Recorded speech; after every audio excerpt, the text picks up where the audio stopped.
Okay, so while your pasta is resting, we'll work on our sauce for this week, which is going to be a beef bolognese sauce. Again, just like everything, there's tons of recipes. This is a very basic recipe. So the ingredients we're gonna use today is we're gonna use some olive oil, some butter, about equal parts, which is about 2 ounces, almost 2 tablespoons. We're gonna use 1 carrot and 1 celery rib diced, or if we were at the school, you could use a food processor, or you could use a robot coup, or just use the knife and slice everything very thinly and make matchsticks and then dice it very finely, because we actually want this to melt into the sauce. A lot of the recipes for bolognese usually don't have garlic, but I am a big garlic lover, so we're gonna put 2 cloves of grated garlic. We're gonna have about 1.5 ounces of tomato paste, which is 2.5 tablespoons, and then we have 1 pound of beef. Usually it's made with 1/2 pound of beef, ground beef, and 1/2 pound of ground pork, but I'm allergic to pork, so I can't use pork. We're going to use 8 ounces of white wine. We're going to use 16 ounces of chicken stock. We have about 5 ounces of finely diced yellow onion. If it's a normal medium size onion, it's about half of it. And pepper to taste, salt to taste. Now, the ingredients here, you can play around. Like, I really love putting basil in any sauce that I make, even if the recipe doesn't call for it. I also like using thyme. I have some thyme that I dried myself here. You can also use Italian seasoning if you want to put it in. The recipe doesn't call for it, but you can add it. You can also add nutmeg. You'll see that nutmeg is in a lot of sauces, but that is your choice if you want to put it in there or not. I personally can really taste nutmeg, and I don't really like it in my savory foods. And then I like some chili flakes just because I like the spice. The other ingredient that you won't really see in any recipe, but I use it because it creates this umami flavor that people can't really describe, is when we use all of our Parmesan cheese, I always save the rinds because there's a lot of flavor in here, which is also why I wait to the end to add salt, because this releases a lot of salt content into the sauce. And so when the sauces all come together and you kind of just let it simmer, I add the parm rind because it just adds this beautiful, salty, smoky, sweet flavor to the sauce. And that's basically all our ingredients. So now we're gonna start the process and put everything together so we can make this beautiful hearty sauce for our pasta. We will also take some of this sauce and set about maybe 4 ounces of it to make a filling for our tortellinis and our raviolis. So we'll be able to use the sauce in a couple different ways.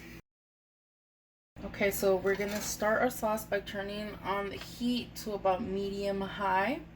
And so you always, for anything that you do, you always want to let your pan or pot or anything you're using to heat up before you add the fat or food to it. So we're going to give it a few minutes.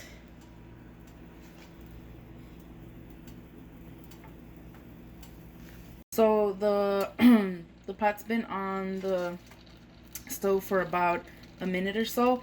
Usually I just put my hand close to the bottom of the pan or pot, and you can feel the heat. When you start feeling that, then you can start adding your fats. So the first thing we're going to add is our olive oil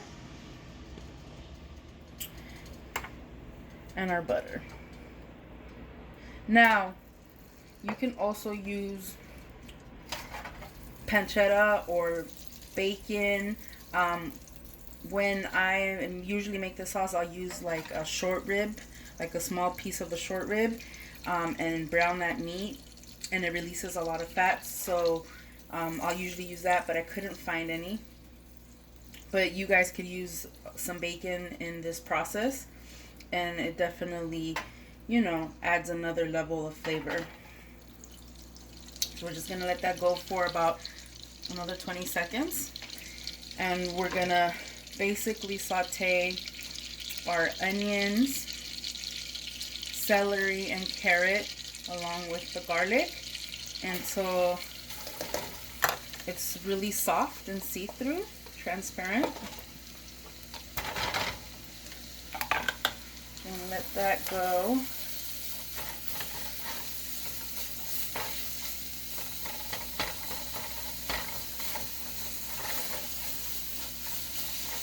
So this process will probably take about 2 to 5 minutes, depending on how big how small you were able to get your cuts. So you want to let this go for 3 to 5 minutes, and continuously move it around so that it doesn't burn. You don't want to brown this. You just want to get it nice and translucent and soft. So you want to constantly move it for the next 3 to 5 minutes.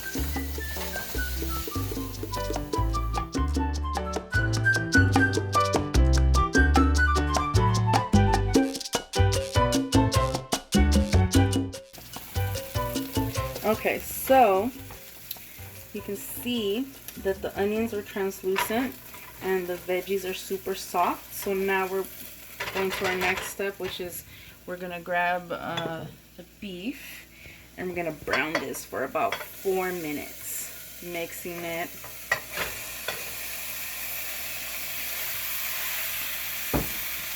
And I'm going to move from using a spatula to a wooden spoon, stronger. You want to break it up. And it looks dry right now, but beef has a lot of fat. Ground beef has a lot of fat, so you'll see it'll release its natural oils and juices. So you want to do this constantly stirring until your meat has browned, and it should take about 4 to 5 minutes. Okay, so our meat is where we want it. It's nice and brown, and you see all these beautiful natural flavors from the meat. So now we're gonna add the tomato paste, and we're gonna cook that out for a good 3 to 5 minutes. What this is gonna do is help us get a really nice caramelization on the meat. All these natural flavors and sugars from the tomato paste. So you want to make sure that you really incorporate that into the meat. And so we're going to cook this until it's nice and completely coated and sticky and caramelized. And it should take about 3 to 5 minutes. You want to consistently turn and move this around because it will easily burn, and you want to make sure that all of the tomato paste dissolves into the meat. Okay, so I let this go for about 3 minutes. You can see the different little pockets of grease and tomato, the oil from the tomato and the meat combining together. You want a nice little caramelization. Oh, it smells fantastic. So now what we're gonna do is we're gonna add the wine. And what we want to do is we want to cook this wine out. So we're going to let this go for about maybe 5 minutes or a little bit longer. And what we want is for it to almost get completely dried out, because we want to infuse the meat with the wine flavor. So we really want to cook out as much as the wine, the alcohol from the wine, as much as possible. So this is gonna go for like 5 minutes, and we're gonna let that basically get absorbed. Okay, so I'm gonna make sure that it's completely absorbed, or as much as possible, which is, you see here, all the wine has absorbed into the meat. I did lower the temperature down to medium from medium high. And so now this is when you start seasoning the sauce. So we're gonna add, I'm gonna add just a little bit of salt because we're gonna use some of the rind that has salt content. So I'm just gonna put a little bit, and then we can always add, we can never take away. Some pepper, about a half a teaspoon. I'm gonna put a little bit of chili flakes, just because I like a little extra spice. So that's to taste. The pepper too is to taste. All the food that you're making is gonna be to taste. Now, if we were serving it at the school, we would have to make sure that it's a balanced flavor, not too salty, not too peppery, just enough. But since you're making this at home, after you reach the flavor balance that you could serve at a restaurant or at a lunch or a catering, then you can add whatever seasonings you want extra of, whether it be pepper, chili, salt. And I think basil definitely makes all sauces taste better. So I'm just gonna put a couple of, a few leaves in there, and then I can take it out when it's done. I'm also gonna add some thyme. Again, the recipe doesn't call for this, but I really love the flavor that thyme gives sauces, especially red sauces. So I'm putting about half a teaspoon. Again, we can always add.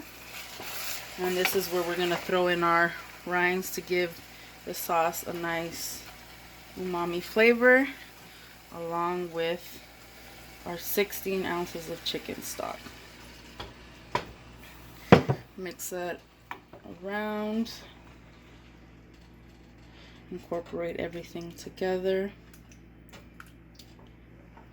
And so we're just gonna let this simmer for about 10 to 15 minutes on medium. Let all those flavors incorporate with each other, and then we'll come and taste and see what we need to adjust. And then the last step for this sauce, this recipe calls for it, but you can also omit it. You don't have to add it. We're gonna add 8 ounces of heavy cream, and like I've said before, you have to warm up the cream so that it doesn't break when you add it to your sauce or whatever component you're making that is hot.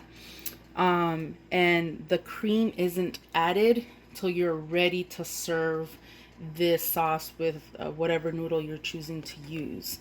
So you will be provided with the cream to use it so that you can see the flavor here, but know that in the future, if you make it again, you don't need to have it. The other thing that I want to let you guys know is the white wine is the cheapest wine that I found at the store. You do not have to buy an expensive wine when it comes to cooking, because we're gonna cook the alcohol out and it's just gonna enhance the flavor. So the cheapest wine is fine. So we're gonna let this go on medium for about 10 to 15 minutes. Let that simmer. You can add a lid if you want to. I liked it because it'll just go a little quicker. Okay, so as our sauce is simmering, we're gonna work on rolling out the pasta sheets for the raviolis and for the tortellinis, as well as making our fettuccine and very thin spaghettis. What you'll need is some table flour, a very damp cloth, a slightly damp cloth, your dough, which is the same recipe from your last video, somewhere to put your raviolis and spaghettis when they're done, and then a rolling pin to roll out the dough, and then your pasta rolling machine. So this is a hand cranking pasta rolling machine. You can get them between 25 to 50 bucks. It's beautiful. You guys are gonna have fun doing this. So we have our clamp that's gonna hold the pasta roller still while you're working the pasta. And so I'm going to use my counter, and you need at least 2 inches of ledge in order for this to clamp on and hold your pasta machine. If you don't have enough room in the counter, you can use your kitchen table to do this part, and that's fine. You just need somewhere where you have at least an arm's length of room, because when you roll the pasta, it's going to get longer and longer as you switch different numbers on the machine.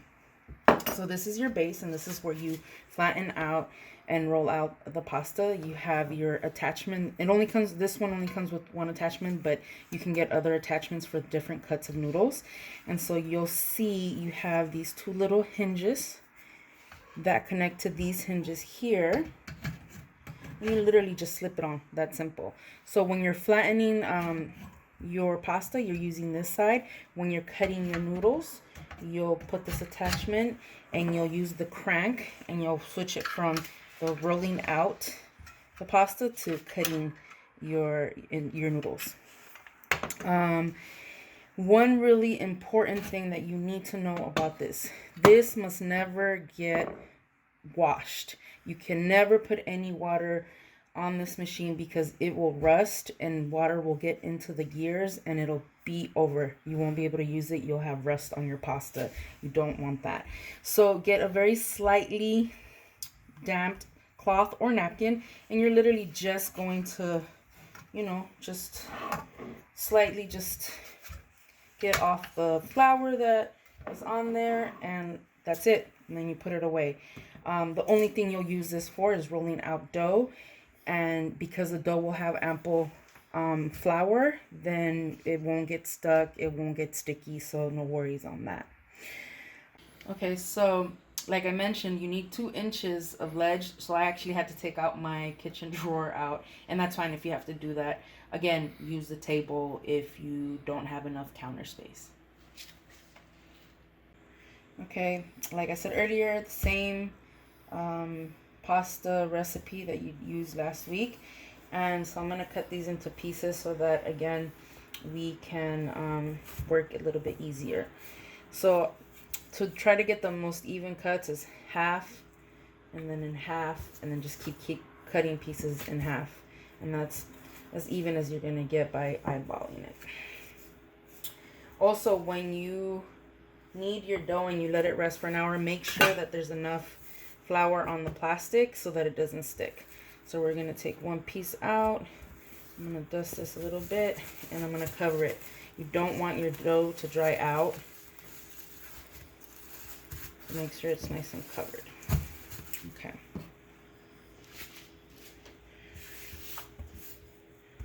Same as last time.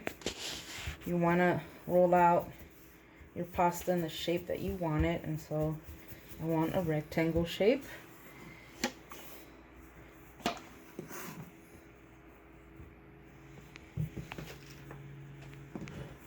Dust your rolling pin. So you're going to roll it out just a little bit, enough to fold it into 3s. There we go. Turn that around. Just roll it up a little bit. I'm going to fold it one more time. This is going to help us just get a really nice even shape to our pasta when we're rolling it out.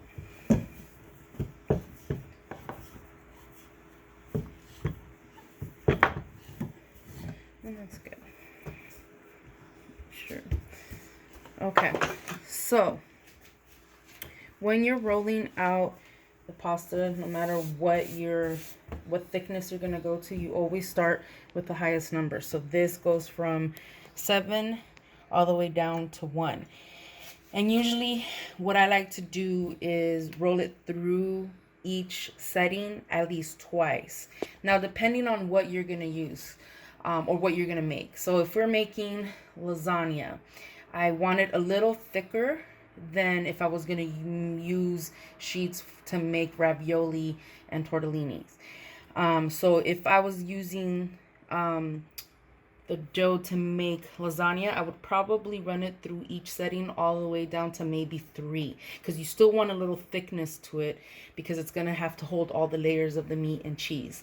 Now, For ravioli or tortellinis, what I go all the way down to probably one, because remember, you're gonna grab two of the sheets to encase filling, and so you want it thin enough so that it's not too chewy when you eat the ravioli. Now, if you're rolling out for noodles, whether it's for spaghetti, capellini, fettuccine, it all depends on your own gusto, which is how you say that in English, what you like, your preference.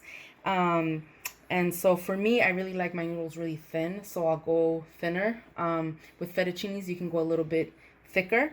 So yeah, so that's where we're at. So we're gonna go ahead and use the crank, and we're gonna slip it in here. And one of the important things about rolling out pasta is a couple things. You want to make sure that you're constantly coating it with flour so that it doesn't get sticky and it doesn't get stuck in the gear.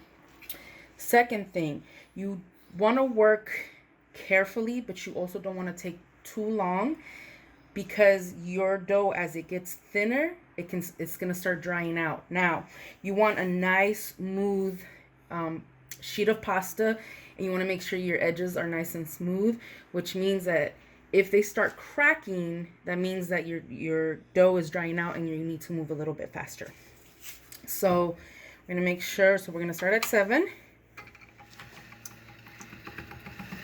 And so you put it in, and when you start cranking, you put your hand here below and you start pulling it through. So that's the first on 7. So it still has a nice amount of flour, so I'm going to roll it through without putting flour. And you're going to feed it, and you see it starts getting longer. This is why you need at least an arm's length of space, because it's going to get a lot longer than this. So I'm going to go ahead and put a little bit more flour on here, because I do not want it to get stuck in the machine. And we're going to move the gear from 7 down to 6. So when you do that, you just pull it out, you turn it until it clicks, and then you push it in and you'll see it's on 6. So go ahead and roll it through. Make sure it's in there.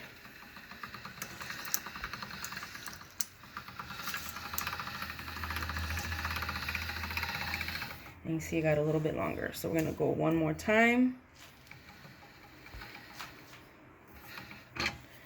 So you want to make sure it's lined up correctly, because right now it's snagged a little bit, so it's going to get a little funky.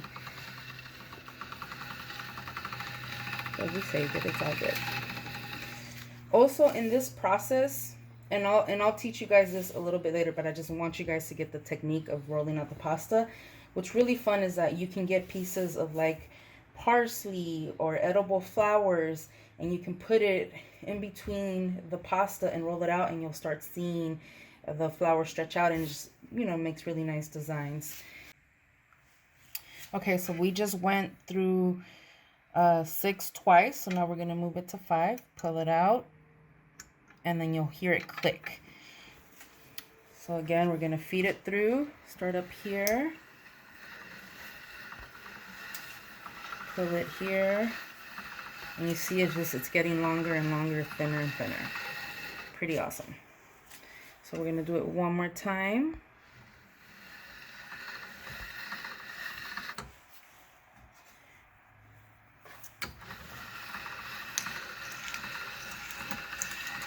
Okay.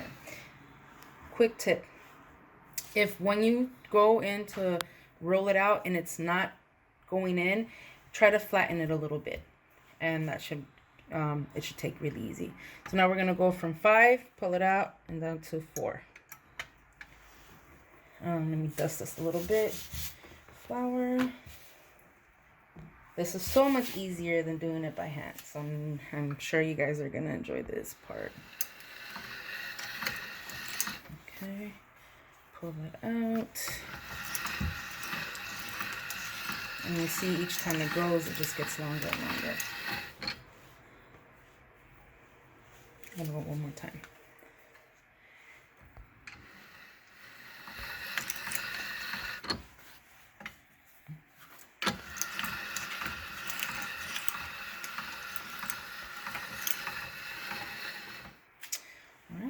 just going to go down to 3. And so this sheet will be for ravioli.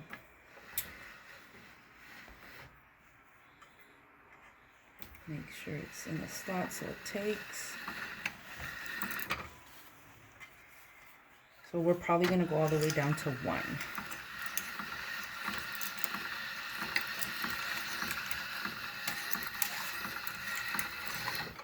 And I want you to pay attention. You see how my edges are nice and smooth? Once they start getting cracked or they start separating, that's when you know you need to move a little quicker because your pasta's drying out.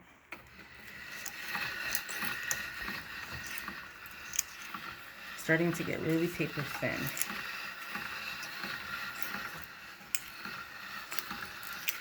And that's only on 3. Okay. So I would go down, you know, this would be good for lasagna at 3, but I need to go a little bit thinner for ravioli and tortellini. So we're going down to 2. Ooh. All right. So dust it because you don't want it to get stuck. It's the worst thing that can happen to pasta dough. All right, now it's getting longer and a little bit harder to maneuver, but you just got to be careful. Here we go. Number 2. Yeah, I think we're going to be good at 2.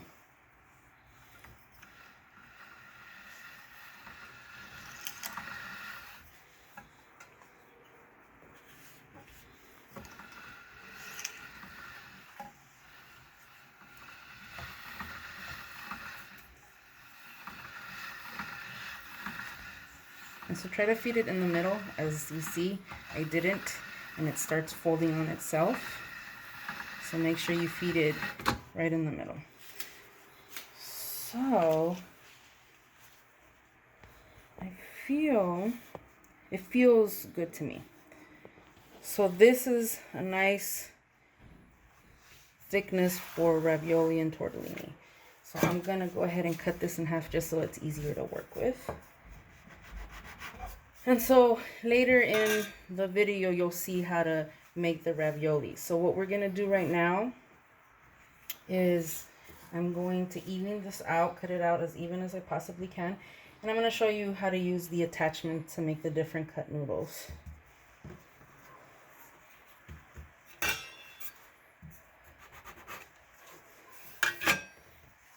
And again, you guys, this is practice. And this is only one piece of your dough. So you have a lot of product to work with so that you can get good at this. So enjoy. Have fun with it.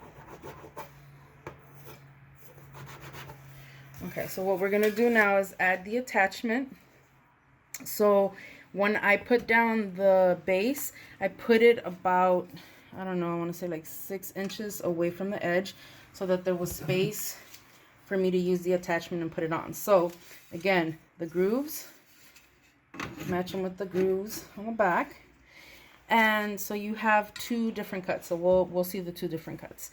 So you pull the crank out, and depending on which one we're gonna go with, that's where you put the crank in. So we're gonna go ahead and start with the thicker noodle. And so I want to make sure I have something to catch the noodles.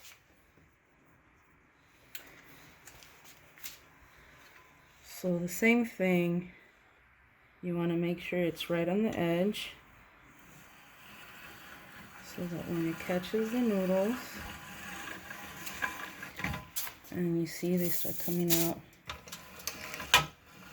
Now the thinner you make them, it won't cut it as if you as deeply as if you made it a little thicker, but that's okay because you can use your hands to separate it. So I'm going to move this here so we can see it.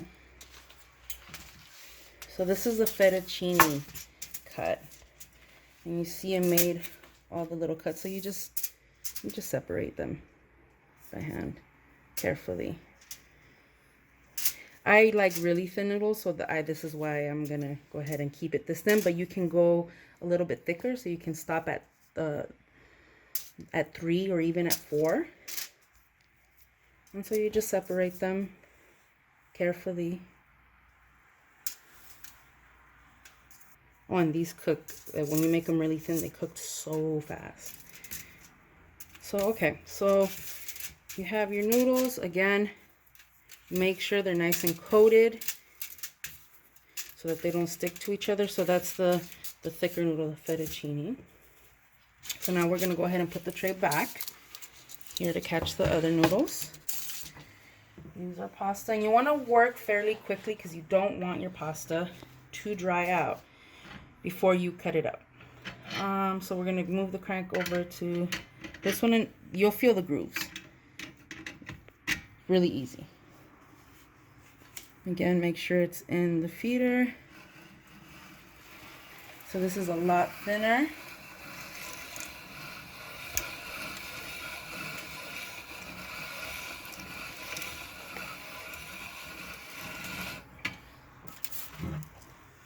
And you can see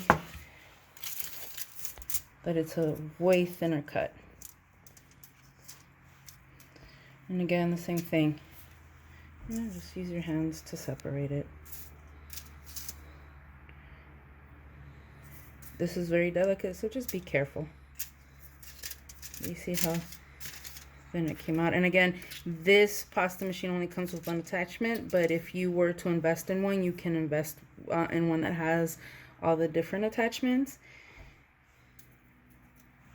And so just use your hands to pull them apart. And they'll come apart fairly easy. Just be careful, they're delicate. So after rolling out the pasta and rolling out the rolling out the noodles, you see that they're fairly long, so you can just cut them in half so that's easy to work with. And just start pulling it in.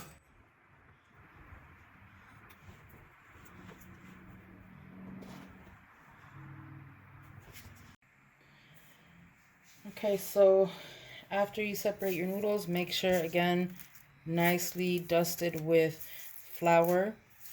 You need to let it rest. Reminder, need to let it rest for at least 10 to 15 minutes. The longer you let it rest, the better texture you're going to get when you boil the pasta. For the sauce that you guys are making, which is a Bolognese, and it's kind of a heavy sauce, I would say maybe make some of the fettuccine noodles versus the thinner ones. If you do make the thinner ones, these are good for like garlic noodles or like an oil, butter, garlic type of sauce. So you have a lot of dough to play around with. You'll see now in the video, the next step is making the tortellini and raviolis. Lastly, just to really, I want to emphasize a lot is that when you're done with the machine, just dust all of it, right? With a really lightly damp cloth. Do not get any water on this. Get all the parts, dust everything, and then put it back in the box. Okay, so our sauce simmered for about 20-25 minutes. It's nice and thick, and we removed the basil leaves and the Parmesan rind, and I pulled about half a cup out so that we can make our filling for the raviolis. The beautiful thing about raviolis and tortellinis and any stuffed pasta, that it really connects us to other cultures that do the same thing, just in a different format. We have, Latin America has empanadas, where it's dough that is filled with any filling that you can create, and then it's either fried or baked. Then we have things like egg rolls and lumpias, dim sum, pot stickers. So, it just shows us how we're connected through food, and we just do things different depending on what part of the world you come from. So with ravioli, you can create any kind of stuffing. I mean, it's limitless. Like, you can do spinach and ricotta, you could do mushrooms and cheese. I mean, you could just do anything that you want. Lobster, pumpkin. I mean, it's endless.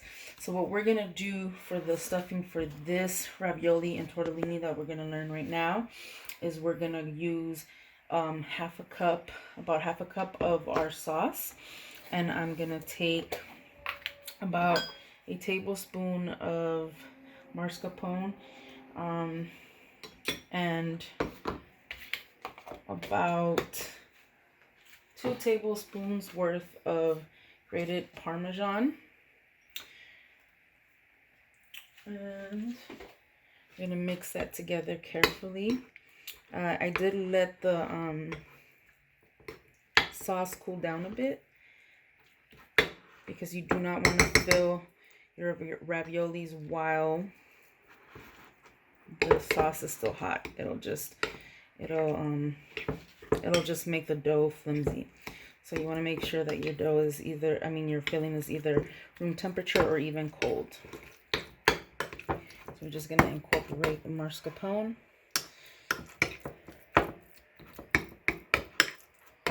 And you can add spinach to this. You can add kale to this. You can, whatever you have. That's the beautiful part of anything that's stuffed in dough, that you literally can create any type of filling with different flavor combinations. Okay, so we're gonna put that so it can continue to cool down a little bit, because it's still a little warm. So this piece got this long. We passed it through all the settings twice, through each setting, and we got it nice and thin, like paper thin, where you can really see through the pasta. So again, important to make sure you keep that flour dusted so it doesn't stick to itself. So what we're going to do is we're going to go ahead and start cutting our raviolis.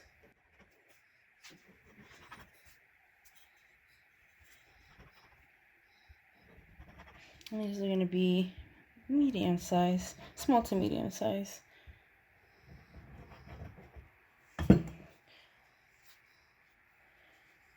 And again, you want them really thin because you have to use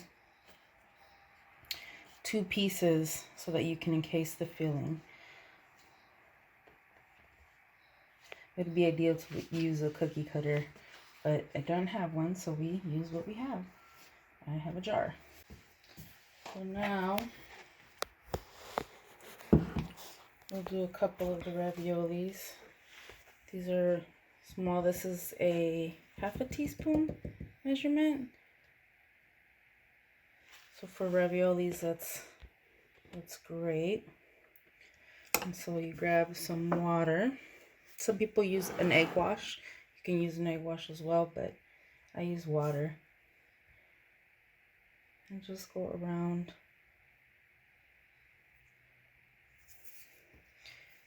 And you grab the other piece and you press it into it, and you want to seal it so that when it boils,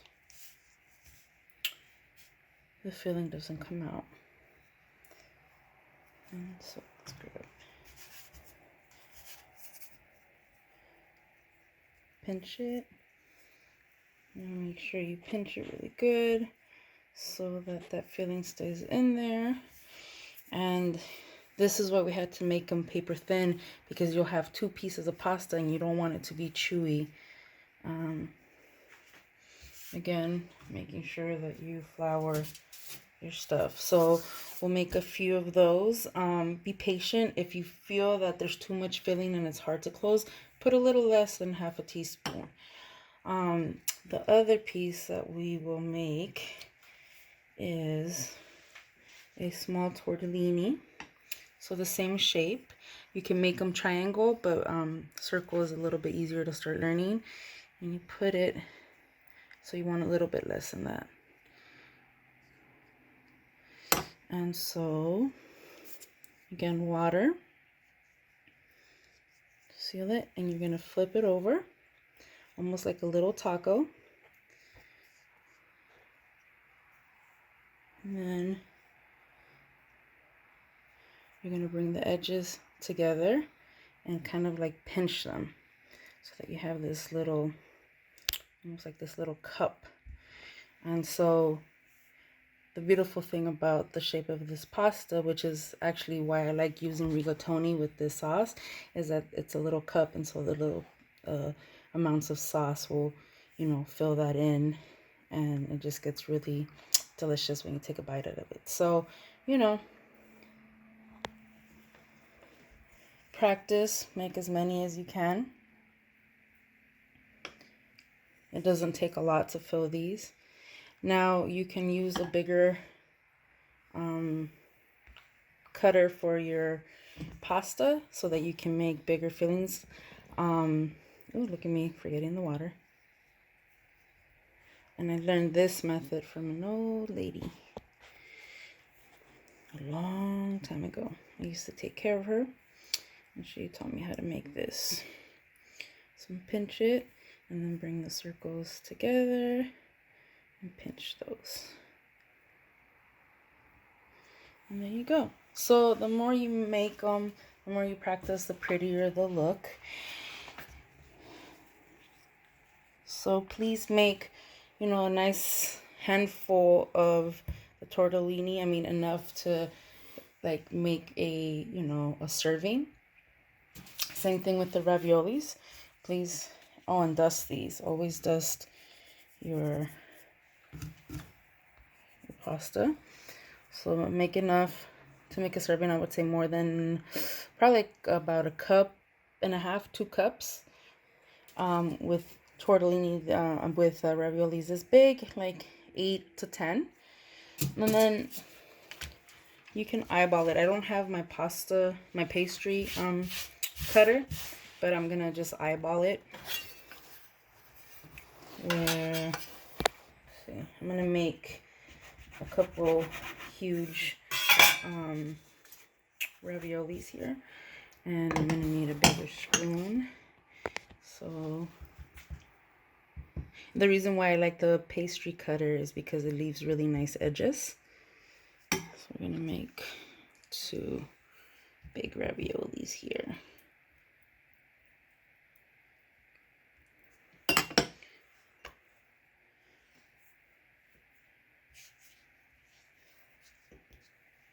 And so if you're serving huge raviolis, 4 at the most with sauce, that's enough.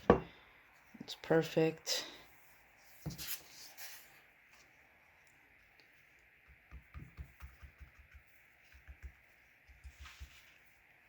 Same idea as the other ones. You want to make sure that you pinch that. And you can cut the excess.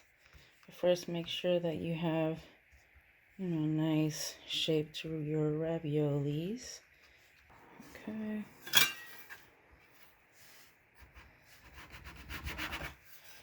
And so you can, you know, make it nicer. Again, this is why I like my pastry cutter, because it makes nice cuts and different designs. So you pinch it.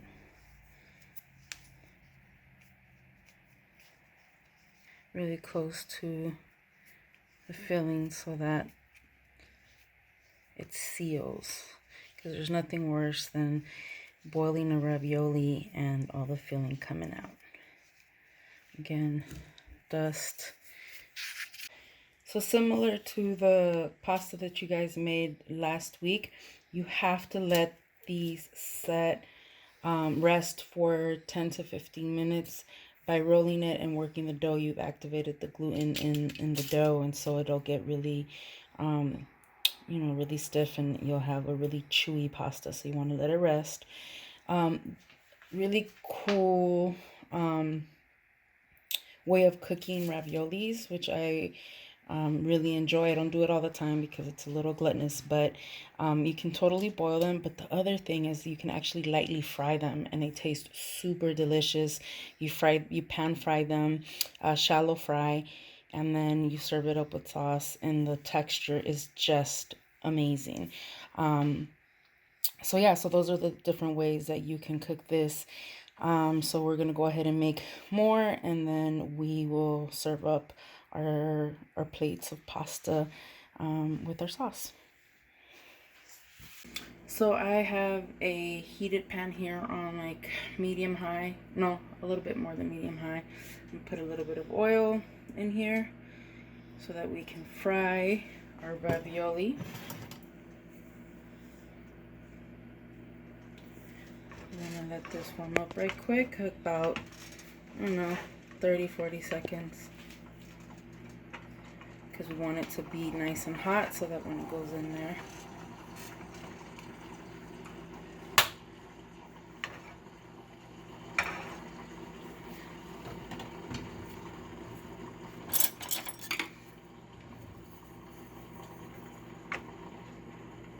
Okay, that looks about ready.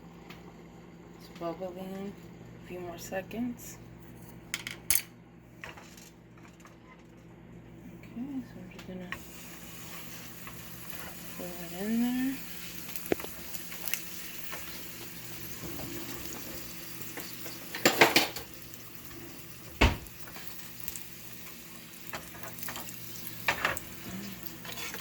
Pass that around carefully. Lower the heat. Just a few seconds.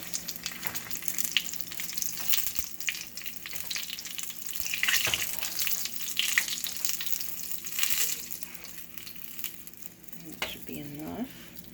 Beautiful. I'm going to drain it.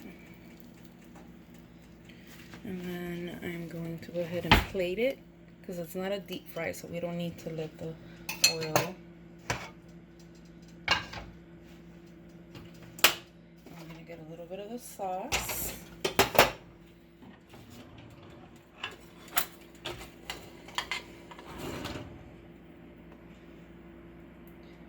You just want to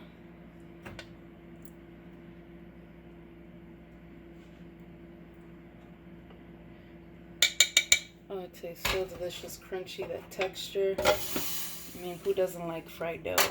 If maybe a leaf or two of basil. This is a good appetizer. And some parm to finish it off. And there.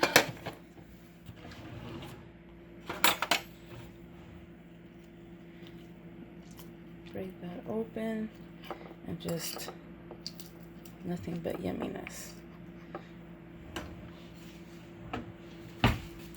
Okay, so we're just about to complete our dish. The beautiful thing about fresh pasta that it takes a few minutes.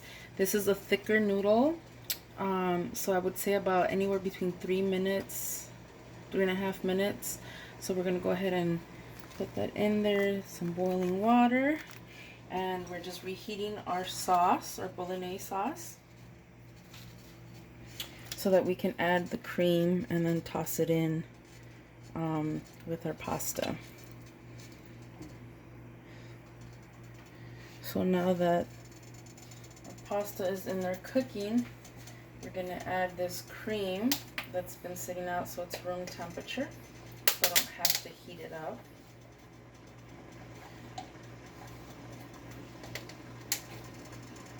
And we're going to use 8 ounces, or a little less than 8 ounces, because we took some of the sauce out for the ravioli filling.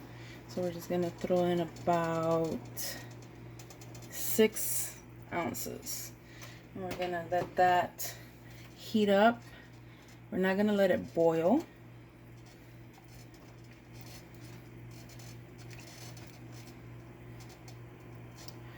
So let's go look at our pasta. Okay, so our pasta's ready. I'm gonna go ahead and throw it in this pan quickly. Then we're gonna sauce it up, plate it up, and then the best part of all this hard work, we're gonna enjoy it. All right, so we're gonna throw in about 3 hefty spoons and then toss it. Okay, so now we're gonna plate.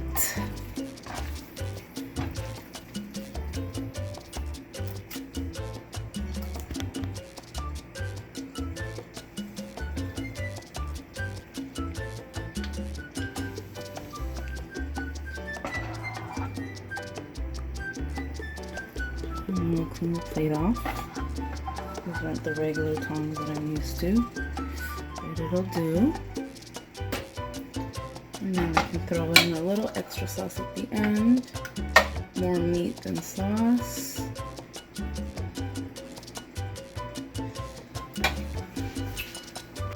Okay, here we have our plate with homemade fettuccine noodles and Bolognese sauce. Garnished it with some basil leaves, topping with some Parmesan and a couple of chili flakes. So add a pop of spice but also color. There you go. Buen provecho.